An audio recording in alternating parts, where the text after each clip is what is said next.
Mko salama? Mimi hapa niko salama. Nadhani ka YouTube kangu ni kageni. Kwa wale mnakutana nayo, mnaweza like. Jua mna like, pia mna subscribe. Ndio tupande nayo tu pole pole. By the way, kuna vitu nimeona kwa mtandao, si moja na si mbili, mara si tatu. Hizi vitu kwa binadamu wa kawaida si mzuri. Si mzuri kabisa. Kwanza sana kwa upande ya kwetu huku Kenya si mzuri. The other day tulikuwa tunalia kuhusu maaskari kunyanyasa wananchi. Askari anakuja mahali mko, yani yeye anajifanya kukasirika zaidi kuliko nyinyi wenye mlikuwa hapo mmekasirika, na unapata na watu pia tear gas. Tulikuwa tunagombana sana juu ya hiyo, mpaka nikaona tu maaskari tunapigana nao masaa mpaka inafika kiwanga askari anakatwa mkono. So haileti picha mzuri.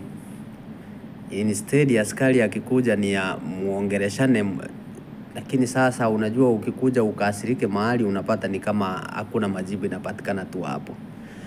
Unfortunately mimi nimekuwa mwendeshaji wa pikipiki Nairobi.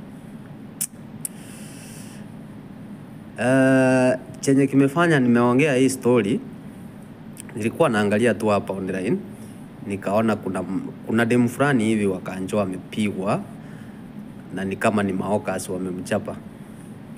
Alafu kuna huyu jamaa wetu moja tu, huyu Geoffrey Msiria, ndio nimeona akiongelelea mwenye amefanya hilo jambo. Atafuatiliwa na hatua ya kisheria itachukuliwa, of which si mbaya, ni mzuri. Si vizuri watu kupigana, hasa watu wenye ni mnatoka country moja, licha ya kuwa tunaongea lugha tofauti. Lakini sasa mimi niko na maoni tofauti. Naweza kuwa si mzuri kwako, lakini mimi kuna venye niko na maoni tofauti kivyangu tu na ile kuishi yangu mimi naishi.